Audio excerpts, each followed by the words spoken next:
Já aparecem aqui comigo os nossos participantes de toda a segunda-feira no quadro Visões.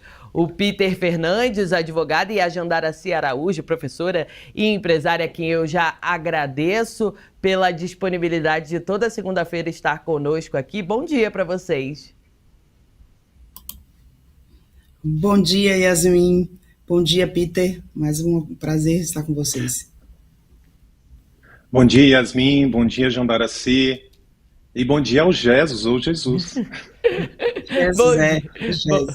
Bom dia ao nosso querido colega aqui, Jesus. É isso, olha, a gente vai começar esse nosso bate-papo dessa segunda-feira trazendo um quadro atual, uma informação atual, que é sobre o Agosto Lilás, que é aquele momento dedicado a tentar impedir o número de feminicídios aqui no Brasil. É uma campanha grande para tentar realmente barrar o avanço desses números que, infelizmente, a gente acaba que tem que noticiar o número de mortes de mulheres simplesmente pelo fato de serem mulheres. Começo por você, Jandaracy. Como é que é a sua avaliação? Como é que você acha que uma política como essa realmente pode ser efetiva para diminuir o número de feminicídios aqui no Brasil?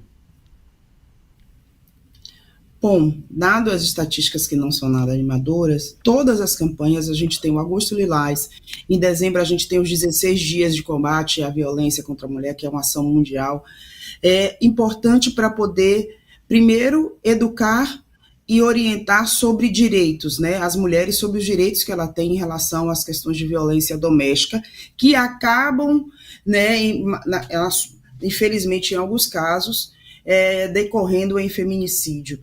Então, é preciso fazer educação e também conscientizar.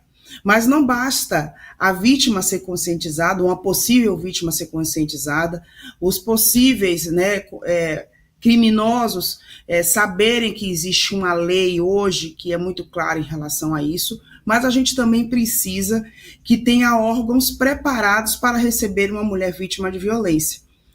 Ainda nós temos poucas delegacias de mulheres no Brasil que tenham uma atuação ampla, que atuem 24 horas por dia, porque a violência não acontece de 8 às 17, ou apenas nos dias de segunda a sexta. Então, a gente ainda tem essa necessidade, que o Agosto Lilás ele não sirva apenas para processo de conscientização, mas que a gente tenha efetividade na execução de políticas públicas, onde essas mulheres possam ser assistidas, não só elas, mas também seus filhos. A gente tem alguns aparelhos, como a Casa da Mulher Brasileira, mas ela não atinge toda a extensividade do país, né? Principalmente no interior do país, a gente tem uma carência de acesso às delegacias e acesso a esse tipo de direito, que é super importante, né? Recentemente foi acionado que o SUS também pode, as UPAs podem fazer esse primeiro atendimento, chamar a polícia, encaminhamento, ser um ponto de acolhimento, mas a gente tem uma série de carências, né? Vide que os números não reduzem, principalmente, e aí eu vou trazer esse recorte, quando a gente fala de mulheres negras, que são mais de 70% das vítimas, mais de 60% das vítimas de violência doméstica. Peter? Pois em aditivo ao que a Jandaracy acabou de falar, eu gostaria de te deixar uma mensagem para o nosso público, né, do SBT. O feminicídio é o homicídio consumado. É quando a mulher, em razão do seu gênero, ela sofreu o homicídio, ela morre, né?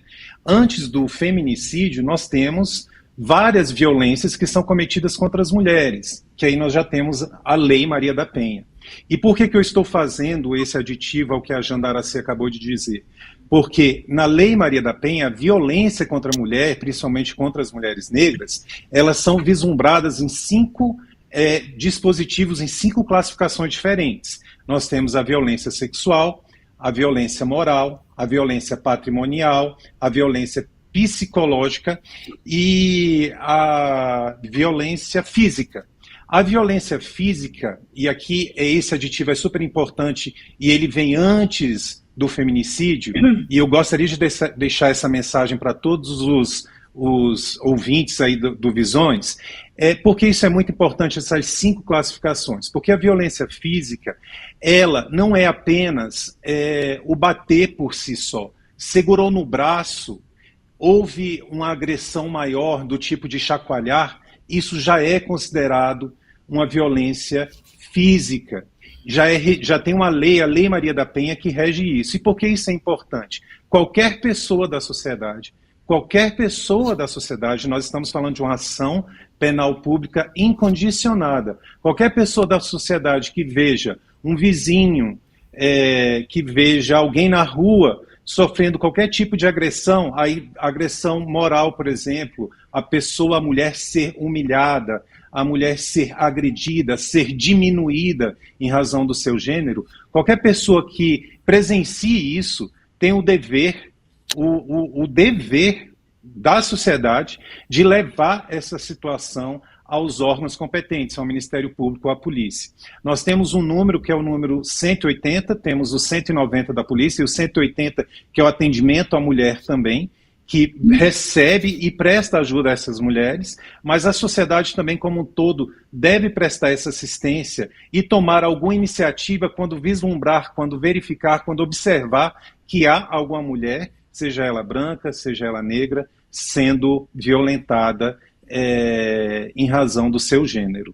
Com relação às outras violências, nós temos violência patrimonial contra a mulher, violência psicológica contra a mulher. Isso tudo é muito importante, porque ele é o primeiro passo para se chegar no feminicídio, é o primeiro passo para se chegar no homicídio.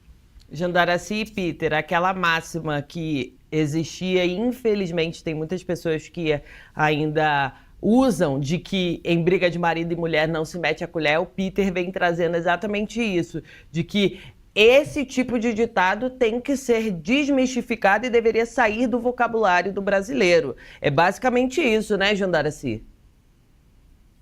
Exatamente, briga de marido e mulher a gente mete a colher sim. E é importante falar que as crianças também acabam sendo vítimas, né, de um lar disfuncional. Então, toda vez que uma mulher está sofrendo violência, eu estou impactando uma sociedade como um todo e um futuro também, né, de várias crianças. Ela, em sua maioria, quando a gente faz esse acompanhamento, elas nunca estão sozinhas, né, a criança acaba vivenciando esse ambiente de violência e também é vítima dessa violência.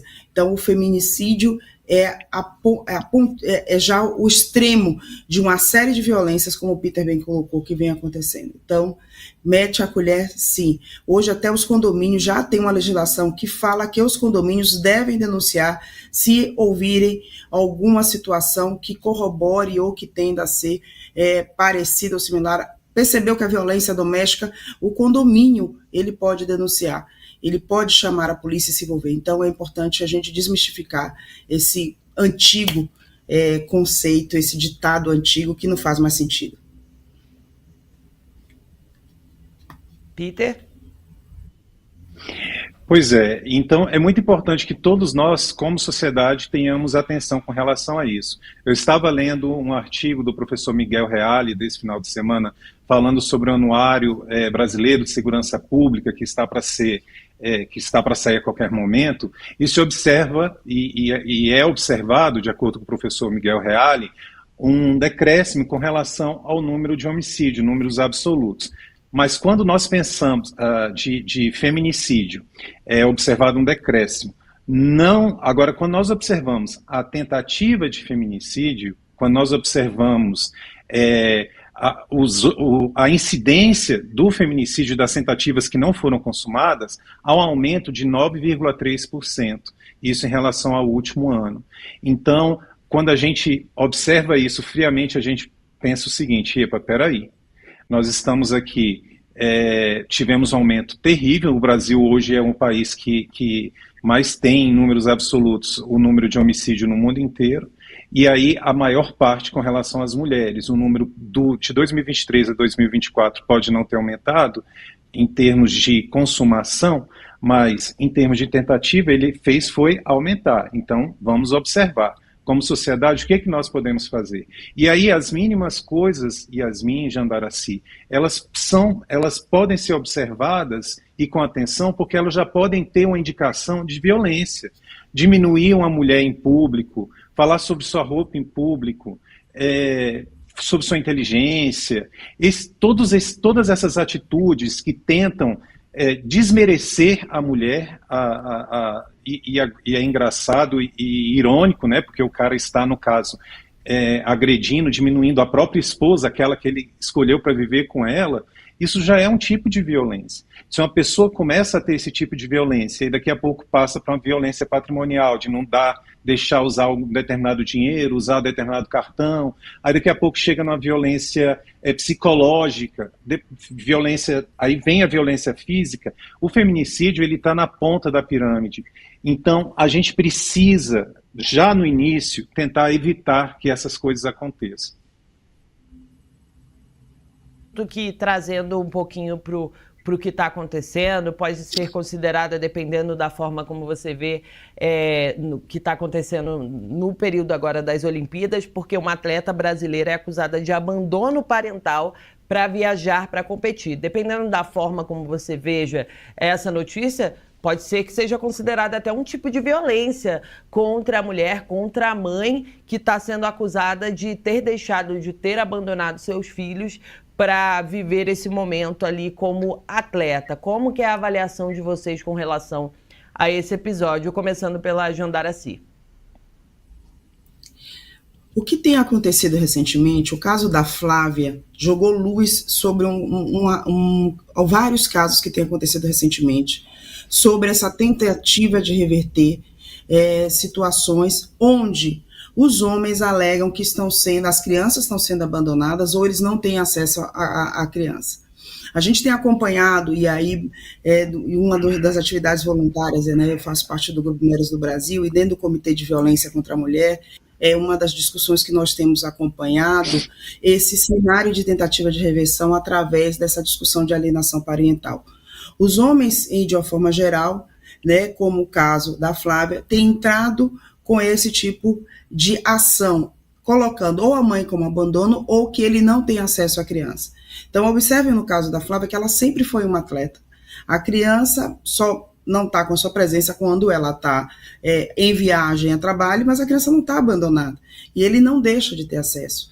Então, a gente percebe, sim, que há uma pressão psicológica. Se essa é a profissão dela, e se ela não pode viajar a trabalho, então a gente está falando que existe uma certa pressão psicológica para que ela deixe de exercer a profissão dela. Porque aqui a gente está falando de uma profissão. Então, aqui, nesses casos, aqui a gente tem uma série de camadas em relação à violência, de uma forma muito sutil. Então, é dessa forma que tem acontecido.